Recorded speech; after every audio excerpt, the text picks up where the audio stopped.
Bismillahirrahmanirrahim. Assalamualaikum warahmatullahi wabarakatuh.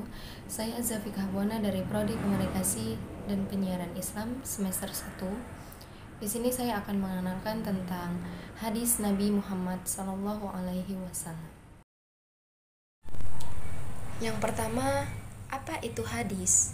Hadis secara etimologi berasal dari kata hadatsa yahditsu hadisan, yang berarti komunikasi, cerita, percakapan, baik dalam konteks agama, duniawi, sejarah, atau peristiwa dan kejadian aktual. Penggunaan dalam bentuk kata sifat, hadis terbagi menjadi 3. Yang pertama ada al-jadid, berarti sesuatu yang baru.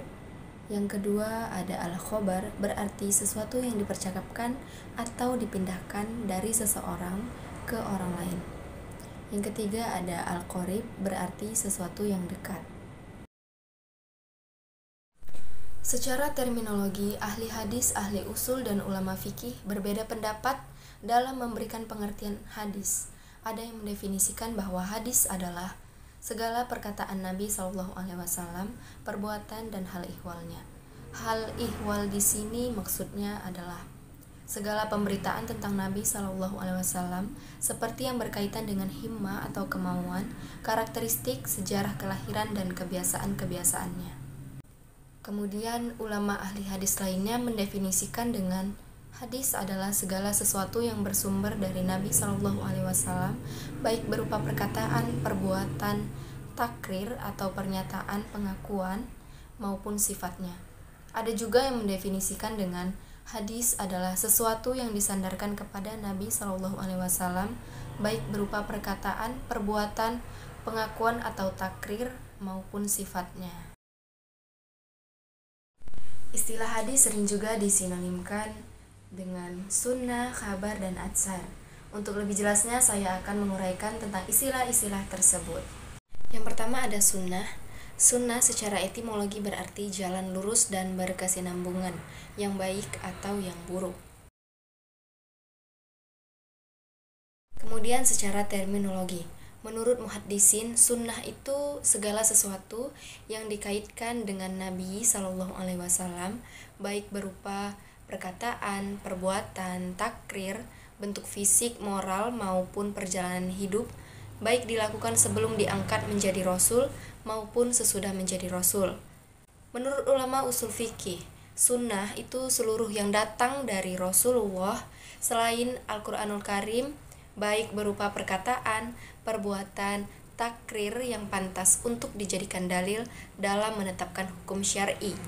Menurut ulama fikih atau fuqaha, sunnah itu setiap yang datang dari Rasul yang bukan fardu dan tidak pula wajib. Yang kedua ada khabar. Khabar menurut bahasa berarti al-naba, yaitu berita. Sedangkan menurut istilah terdapat 3 pendapat, yaitu khabar adalah sinonim dari hadis atau persamaan hadis. Kemudian khabar berbeda dengan hadis. Kalau tadi hadis sesuatu yang datang dari Nabi, sedangkan khabar berita dari selain Nabi, tetapi tetap atas dasar pendapat seorang ahli hadis atau ahli sunnah yang disebut dengan muhaddis. Yang ketiga, khabar lebih umum dari hadis. Kemudian yang ketiga ada atsar. Atsar secara etimologi berarti baqiyat al-syai', yaitu sisa atau peninggalan sesuatu. Sedangkan secara terminologi ada 2 pendapat. Yang pertama, atsar adalah sinonim dari hadis, dan yang kedua, atsar berbeda dengan hadis.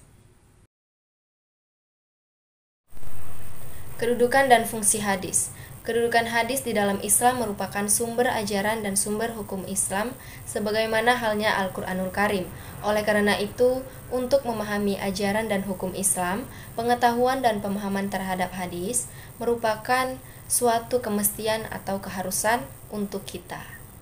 Fungsi-fungsi hadis yaitu 1. Menegaskan kembali ajaran atau perintah yang ada pada Al-Quran yang disebut dengan fungsi bayan takrir.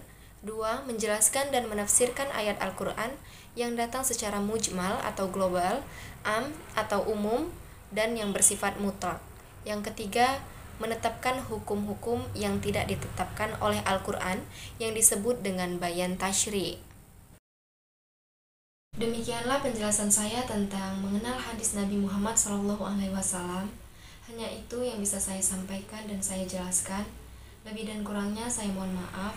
Wabillahi taufiq wal hidayah. Wassalamualaikum warahmatullahi wabarakatuh.